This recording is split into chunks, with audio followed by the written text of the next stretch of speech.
मेरा YouTube channel Dawn news editorials. अच्छा, आज है 15 नवंबर 2022। आज हम डॉन का एडिटोरियल कर रहे हैं, वो है अ टेस्ट केस। ठीक है। इसमें एडिटोर इसमें वोकेबलरी है और कुछ जो ईडियम है वो काफ़ी अच्छे आए हुए हैं, तो वही हम डिस्कस करेंगे। बेसिकली ये है क्या, पहले हम इसका टाइटल देख लेते हैं। Test case. टेस्ट केस होता है कोई भी event, action etcetera that may serve as a guide to the likely outcome of a subsequent similar situations. ठीक है। किसी चीज़ को अगर हम टेस्ट केस बना रहे हैं तो उसका मतलब ये हो रहा है कि इसी सिचुएशंस में जब बाद में कुछ होगा तो ये चीज़ जो है ना, ये डिसाइड करेगी कि अगर इसमें क्या हुआ है तो आगे वाली चीज़ों में भी वही होगा। और यहाँ पे क्या बता रहे हैं, बेसिकली ये ट्रायल है राव अनवार का। इसने पे मतलब ये इल्ज़ाम था कि जी इसने मर्डर किया है नकीबुल्ला महसूद को, क्योंकि उस टाइम पे पहले तो ये कह दिया गया कि नहीं भाई ये जिस तरह कह दिया जाता है जी इनकाउंटर में मारा गया है।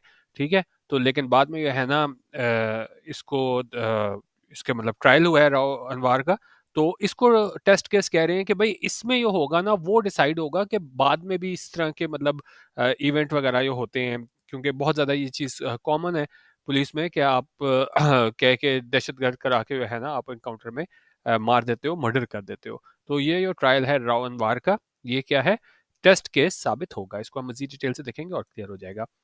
Kennedy, the trial of Rawanwar for the murder of Naqibullah Masood is a test case। उन्होंने कहा ये ट्रायल है रावनवार का, किस चीज़ के लिए, कि उसने कत्ल किया था नकीबुल्ला महसूद को। वो क्या है, एक टेस्ट केस है कि अब जो भी इसका नतीजा आएगा वो आगे डिसाइड होगा कि आगे इस तरह के पुलिस इस तरह के कामों में मुलविस होगी कि नहीं, कि मर्डर करके बाद में कह दो कि नहीं जी इनकाउंटर में मारा गया। वही चीज़ आगे बता रहा है कि जी it will determine whether the criminal justice system has the will to hold accountable a top police official। उनका ये डिटरमिन करेगा, तयन करेगा कि क्या ये क्रिमिनल जस्टिस सिस्टम है हमारा, उसके पास क्या है, विल है कि वो उसको अकाउंटेबल ठहराए। मतलब कि उससे वो पूछा जाए टॉप पुलिस ऑफिशियल को। ठीक है, कि उसको अकाउंटेबल ठहराने का मतलब होता है उसको जिम्मेदार ठहराए टॉप पुलिस ऑफिशियल को। नाउ रिटायर्ड, तो अब ये राव अनवार क्या है, अब क्या है, रिटायर हो चुका हुआ है। whose terrifying reputation as an encounter specialist long preceded this particular killing and yet who managed to thrive professionally। उन्होंने कहा इस जो टॉप पुलिस ऑफिशियल है जो अब रिटायर हो चुका है, उसकी क्या है, टेरिफाइंग रेपुटेशन थी। रेपुटेशन होती है किसी चीज़ का, कोई करेक्टर आपने सुना होगा कि भाई इसकी रेपुटेशन बड़ी अच्छी है, भाई इसकी रेपुटेशन ठीक नहीं है, तो इसकी जो रेपुटेशन थी इस रावण वार की, वो क्या थी, एनकाउंटर स्पेशलिस्ट के तौर पे थी, लॉन्ग प्रीसीडेड, मतलब उससे भी बहुत पहले थी दिस पर्टिकुलर किलिंग। ये नहीं कि नकीबुल्ला महसूद के बाद हमने उसको एनकाउंटर स्पेशलिस्ट कहा, उससे पहले ही से उसकी वो थी ना, उसकी रेपुटेशन इस हवाले से ही थी कि जी वो क्या है, एनकाउंटर स्पेशलिस्ट के हवाले से थी। एंड येट, और फिर भी क्या है, who manage to thrive professionally. Thrive होता है फलना फूलना, ग्रो करना। उन्होंने इसके बावजूद जो है ना वो उसने मैनेज किया थ्राइव करना, ग्रो करना प्रोफेशनली। ठीक है, तो आगे आगे उसको तरक्की होती गई, क्योंकि देखा जाए अगर एक बंदा जिसके बारे में मशहूर है कि भाई वो इनकाउंटर करके लोगों को कत्ल कर देता है, मार देता है, तो होना तो ये चाहिए कि भाई उसकी तरक्की ना हो और उस पर क्या है बाजपुरस हो। लेकिन क्या है, इन सारी चीज़ों के बावजूद कि वो मशहूर था इनकाउंटर स्पेशलिस्ट के तौर पे, उसने जो है प्रोफेशनली बड़ा उसने क्या है, ग्रो किया।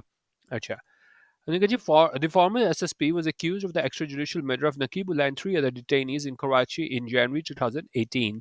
उनका जो साबिक एसएसपी था उस पर इल्ज़ाम था कि जी उसने एक्स्ट्रा जुडिशियल मर्डर किया। एक तो चीज़ होती है ना, जिस तरह फांसी हो गई, सारा कानून का तकाजा पूरा करके एंड तक जाके मर्डर हुआ, लेकिन ये आप कानून से हट के अलहदा, ठीक है, खुद ही मतलब आप कोई उसके खिलाफ कोई केस ना करो, क्योंकि अगर किसी ने जुर्म भी किया है तो बाकायदा उसकी आप जुडिशियल इंक्वायरी करते हो, सारा केस बनता है, ट्रायल चलता है, उसके बाद फैसला आता है। तो एक्स्ट्रा जुडिशियल ये होता है खुद ही से आप मार दो, जिस तरह इस पे भी इल्ज़ाम है, और बाद में कह दो नहीं जी दहशतगर्द था। तो उन्होंने कहा जो साबिक एसएसपी था उस पर इल्ज़ाम था कि ये एक्स्ट्रा जुडिशियल मर्डर का नकीबुल्ला का, और क्या है, थ्री अदर डिटेनीज, और ये दूसरे लोग डिटेन किए हुए थे, हिरासत में थे, कब, कराची में जनवरी 2018 में।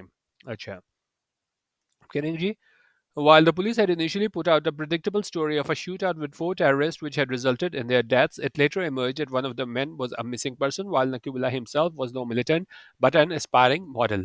उन्होंने कहा जबकि वो पुलिस थी ना, उसने इब्तदाई तौर पे पुट आउट किया। पुट आउट करने का यहाँ मतलब होता है, if you put out an announcement और story you make it known to a lot of people. ठीक है, तो पुट आउट करने का मतलब है कि आप लोगों को आगे बताते हो जाके। तो पुलिस ने इब्तदाई तौर पे क्या एक प्रिडिक्टेबल स्टोरी बताई थी कि जी शूट आउट हुआ था, फायरिंग का तबादला हुआ था चार टेररिस्ट के साथ, जिसके नतीजे में इनकी डेथ हो गई। और बाद में ये चीज़ सामने आई कि उनमें से जो एक शख्स था वो मिसिंग पर्सन था, जबकि वो नकीबुल्लाह हिमसेल्फ जो था ना, वो खुद बजाते खुद नकीबुल्लाह, वो मिलिटेंट नहीं था, दहशतगर्द नहीं था, बल्कि क्या था, बट एन एस्पायरिंग मॉडल, के ऐसा शख्स है जो क्या है, मॉडल बनना चाहता था। अच्छा, उसके बाद क्या हुआ? His murder sparked outrage on social media and led to countrywide protest by civil society. उसके मर्डर के वजह से है ना, बहुत ज़्यादा हमें आउटरेज, गुस्सा, गम गुस्सा देखने को मिला सोशल मीडिया पे, एंड लेड टू, और ये ले गया कंट्री वाइड प्रोटेस्ट की पूरी मुल्क में क्या है, प्रोटेस्ट हुए, एहतजाज हुआ, किसकी जानिब से? सिविल सोसाइटी की जानिब से। When an inquiry implicated him in the crime, Rao Anwar was suspended, but kid glove treatment of the well-connected cop continued regardless. उन्होंने कहा जब ये इंक्वायरी है ना, उसने इम्प्लीकेट कर दिया, उसने साबित हो गया कि भाई ये इन्वॉल्व है इस क्राइम में, तो फिर क्या हुआ? राव अनवर को सस्पेंड कर दिया गया, बट क्या हुआ? Kid glove treatment. Kid glove treatment होती है जब आप किसी को जो है ना, मतलब जितने उसके बड़े आराम से उसको डील करो, जो सजा उसकी बनती है वो ना दो, ठीक है, बड़ा नरम रवैया रखो। तो उन्होंने कहा उसको सस्पेंड तो किया गया, लेकिन क्या है, बड़ा नरम रवैया रखा गया, किस चीज़ के हवाले से? Of the well connected cop continued regardless. तो क्योंकि ज़ाहिर है ये वेल कनेक्टेड कॉप था, अगर जब आप इस तरह की चीज़ों में मुलविस होते हो, आपके ऊपर तक ताल्लुकात होते हैं, तो ये वेल कनेक्टेड कॉप था, इसका जो किड ग्लव ट्रीटमेंट था, यानी कि इसको क्या है, इस पे ज़्यादा सख्ती नहीं की गई, बड़ी नरमी का मुजाहरा किया गया, कंटिन्यूड रिगार्डलेस। तो बावजूद इसके कि उस पर इल्ज़ाम था, एक काउंटर स्पेशलिस्ट है, और बाद में वो इम्प्लीकेट भी हो गया इस क्राइम में, लेकिन इसके बावजूद जो है ना, उसके साथ बड़ा नरम रवैया रखा गया। ठीक है? अच्छा, कह रहे हैं जी, he remained on the lam for 2 months and nearly managed to make a getaway from the country with the help of powerful patrons. After he was finally arrested in Islamabad, he was brought to Karachi and detained in a house in Malir cantonment, which was later declared a sub jail. उनका वो क्या रहा? He remained on the lam. On the lam का मतलब होता है कि आप किसी से भागो, खासतौर पे क्या है, पुलिस से, ठीक है, बचते रहो। तो वो क्या रहा? रिमेन ऑन द लैम रहा फॉर 2 मंथ्स, यानी 2 महीने है ना, वो पुलिस से बचता रहा, and nearly manage to make a getaway. Make a getaway का मतलब होता है कि जी आप कोई जगह छोड़ दो, खासतौर पे है ना, कोई क्राइम वगैरह कमिट करने के बाद ना, वहां से एकदम भाग जाओ। तो उन्होंने कहा 2 महीने तो ये है ना, वो भागता रहा पुलिस से, और तकरीबन वो अ, उसमें चकमा देने में कामयाब हो गया, और निकलने में तकरीबन कामयाब हो जाना था उसने मुल्क से, किस की मदद से? With the help of powerful patrons, जो भी इसको ये सपोर्ट करने वाले थे, उनकी मदद से इसने क्या है, बाहर निकल जाना था। After he was finally arrested in Islamabad, ठीक है। तो लेकिन आखिरकार उसको क्या है, इस्लामाबाद में गिरफ्तार किया गया, and he was brought to Karachi, उसको कराची लाया गया, and detained in a house in Malir, और उसको है ना ज़ेर हिरासत रखा गया है घर में मलीर में, which was later declared as a सब जेल, जिसको बाद में क्या है, सब जेल करार दे दिया गया। कह रहे हैं जी, it took a year before the police officer was indicted along with 17 others for Nakibullah's murder and the trial only began last month. उनका इसमें 1 साल लगा कि इस पुलिस अफसर को है ना इंडाइट किया गया, फर्दर जुर्म लगी, और इसके साथ 17 और लोग भी थे नकीबुल्लाह के मर्डर के लिए, और ट्रायल जो है ना वो शुरू हुआ सिर्फ लास्ट मंथ, पिछले महीने।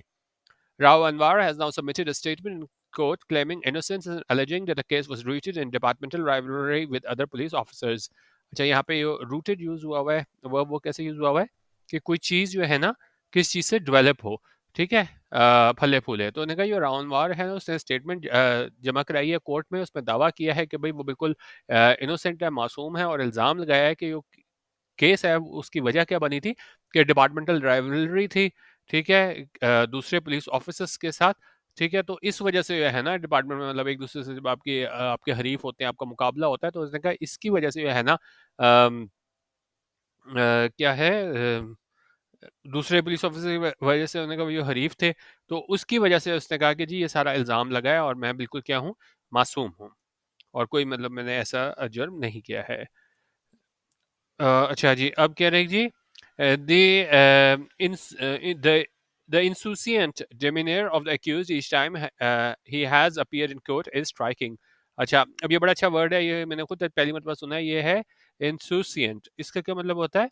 इसका मतलब होता है कि जब आप showing a lack of concern, बिल्कुल आपको फ़र्क ही ना पड़ता है क्या हो रहा है, ये एडजेक्टिव है बेसिकली। तो जिस तरह ये कह रहा है ना, the insouciant demeanor of the accused, कि ये वो इसकी ज़ाहिरी अपीयरेंस थी, डेमिनेट था इस अक्यूज्ड का, ठीक है, ईच टाइम जब भी उसको क्या है कोर्ट में लाया गया, स्ट्राइकिंग में बड़ा हैरान कर देने वाला है। तो इंसूसियंट यहाँ पे क्या मतलब है? बिल्कुल उससे कोई कंसर्न ही ना हो, क्योंकि देखें, एक बंदा जिस पे इतना इल्ज़ाम हो कि भाई उसने शख्स को है ना वो मावराए अदालत कत्ल किया है, और उस पे क्या है, किसी किस्म को उसको डर होता है, खौफ होता है, तो वो क्या है उसका इंसुसिएंट डेमिनर था, बिल्कुल उसको फर्क नहीं पड़ रहा था कि भाई इतना मेरा मसला हो सकता है, मुझे अदालत में लाया गया है। और उसका जो अपीयरेंस थी वो क्या है बहुत ज्यादा हैरान कन कर देने वाली थी, स्ट्राइकिंग थी। As is the deference according to him by the law enforcement officials accompanying him. और साथ ही साथ जो डेफरेंस थी, डेफरेंस होता है क्या, आप रिस्पेक्ट शो करते हो, सबमिशन शो करते हो, तो ये उन्होंने कहा जो दूसरे पुलिस वालों ने उसको रिस्पेक्ट शो कराई, लॉ एनफोर्समेंट ऑफिशियल्स ने जो इसके साथ थे, तो वो भी जो है ना वो बहुत ज्यादा हैरान कुन है। अच्छा, अब कह रहे हैं जी, it suggests that Ravanwar is confident the trial is but a trivial and temporary inconvenience in his prospects of a comfortable retirement. अच्छा, अब यहाँ तक रुक के पढ़ते हैं। उन्होंने कहा जी ये बताता है कि रावनवार बिल्कुल कॉन्फिडेंट है, वो पुरएतमाद है कि ट्रायल है ना बिल्कुल बस एक टेम्पररी इंकन्वीनियंस है, कोई वक्ती तौर पे है ना, इसको सिर्फ इससे मतलब प्रॉब्लम होगी किस हवाले से, in his prospects of a comfortable retirement, कि जो इसका मुस्तकबिल में जो इसकी कंफर्टेबल रिटायरमेंट होगी उसमें ये क्या है वक्ती इनकन्वीनियंस है, तो मतलब ये इस पे खातिर खौफ फर्क नहीं पड़ेगा इसकी रिटायरमेंट के बाद। ठीक है। Accounts about his alleged involvement in a number of criminal rackets in the Malay district, such as land grabbing and sign mining, are legion. ठीक है। अच्छा, अभी कह रहे हैं कि जी ये सिर्फ एक ट्रिवियल और टेम्पररी इनकन्वीनियंस है इसके प्रोस्पेक्ट में एक कंफर्टेबल रिटायरमेंट के हवाले से, और जो इसकी मुबैना इन्वॉल्वमेंट है किस चीज़ में, कई क्रिमिनल रैकेट्स से, रैकेट्स होता है डिसऑनेस्ट और illegal activity that makes money, तो उसमें जो ये मुलविस था कहाँ पे, मली डिस्ट्रिक्ट में और वो क्या क्या उनमें जराइम शामिल थे, लैंड ग्रैबिंग थी, सैंड माइनिंग थी, और वो क्या है लीजन, लीजन होता है कोई बहुत बड़ी तादाद में हो। ठीक है। अच्छा, अब उसके बाद कह रहे हैं कि जी हावर ताहम forensic appear to have clearly establish his presence of the scene of the crime, लेकिन उन्होंने कहा जी फोरेंसिक से बिल्कुल साबित हो गया कि उसकी मौजूदगी क्राइम सीन पे, and a grotesque precedent to Naqeebullah slaying should be material to the prosecution. और ये उन्होंने कहा कि जी वो ग्रोटेस्क, ग्रोटेस्क होता है बड़ा एब्सर्ड, बिजार, ये बिजार प्रेसिडेंट था किस हवाले से कि जी यो नकीबुल्लाह को मारा गया था, वो एक मटेरियल है होना चाहिए, मतलब एक मेन फैक्चुअल पॉइंट होना चाहिए इस प्रोसिक्यूशन में। According to the police is on records, तो उन्होंने कहा पुलिस के अपने रिकॉर्ड के मुताबिक at least 444 people were killed in police encounters between 2011 and 2018 on रावनवार्स वॉच। तो उन्होंने कहा कि जी जब ये रावनवार के बिल्कुल रावनवार्स वॉच के मतलब कि उसकी निगरानी में उस टाइम पे जब ये था पुलिस ऑफिशियल, तो उन्होंने कहा 444 लोग मारे गए थे पुलिस एनकाउंटर में 2011 से 2018 तक, जब ये सारा कौन इसकी निगरानी कर रहा था, ये रावण वार। और उसमें उन्होंने कहा कि जी without a single injury to any cop. ठीक है। तो क्योंकि इस बारे में मशहूर यही था कि भाई ये झूठे एनकाउंटर कराता है, तो और ये जो कह दिया जाता है नहीं जी पुलिस मुकाबले में मारे गए, ऐसा कुछ नहीं है। तो उन्होंने कहा जी इतने लोगों की डेथ हुई 444 की, और किसी भी कॉप या पुलिस वाला है उसको क्या है इंजरी नहीं हुई, और any other injury into his macabre feat. ठीक है। तो और any inquiry into this macabre feat. तो उसमें उन्होंने कहा कि ना ही कोई सिंगल इंजरी हुई को आपको, और ना कोई इंक्वायरी हुई, तो ये इतना ये इसका मैकाब्रा होता है बड़े ग्रूसम ग्रिसली जो सारी फीट थी कि इतने ज़्यादा लोग मारे गए और कोई क्या है ना इंक्वायरी हुई और ना कोई इंजरी हुई। It is high time to put an end to such impunity. High time होता है कोई एक ऐसी चीज़ जो अक्सर पहले वो हो जानी चाहिए थी, लेकिन क्या है अभी भी ड्यू है, अभी वो नहीं हुई। तो इट इज़ हाई टाइम यानी कि अशद ज़रूरत है कि वो चीज़ अब कर ही ली जाए, और वो क्या है to put an end to such impunity. Impunity होता है जब आप को डर ना हो कि जी इसका कोई आपको सज़ा भी मिलेगी, कोई अगर आप कोई गलत काम करते हो जिस तरह ये राउन बार ने किया, तो मतलब उसको इतनी देर उसने 444 लोग मार दिए, उसको मतलब नहीं ख्याल आया कि भाई मैं पकड़ा भी जा सकता हूँ और मुझे क्या है सज़ा भी दी जा सकती है। तो उन्होंने कहा ये हाई टाइम है कि ख़त्म किया जाए इस तरह की इम्प्यूनिटी के, बंदा सोचे कि भाई मेरे जो है ना वो कोई कुछ बिगाड़ नहीं सकता। जिस तरह ये राउन वार है, अगर उसको डर होता तो यकीनन उसने ये 444 लोगों को नहीं मारना था एनकाउंटर का नाम लेके। ठीक है। ये था आज का एडिटोरियल। हमारे पास ये टेस्ट केस बेसिकली हमारे क्रिमिनल जस्टिस सिस्टम के हवाले से थे कि ये टेस्ट केस साबित होगा कि अगर आप इस टॉप पुलिस ऑफिशियल को छोड़ते हो कि नहीं छोड़ते, तो यही चीज़ जो है ना वो आगे जाके डिसाइड करेगी कि बाकी पुलिस का रवैया जो है ना वो कैसे होगा दूसरी आम आवाम के साथ। तो ये क्या है, एक टेस्ट केस है। वीडियो देखने का बहुत शुक्रिया। अल्लाह हाफिज़। पाकिस्तान जिंदाबाद।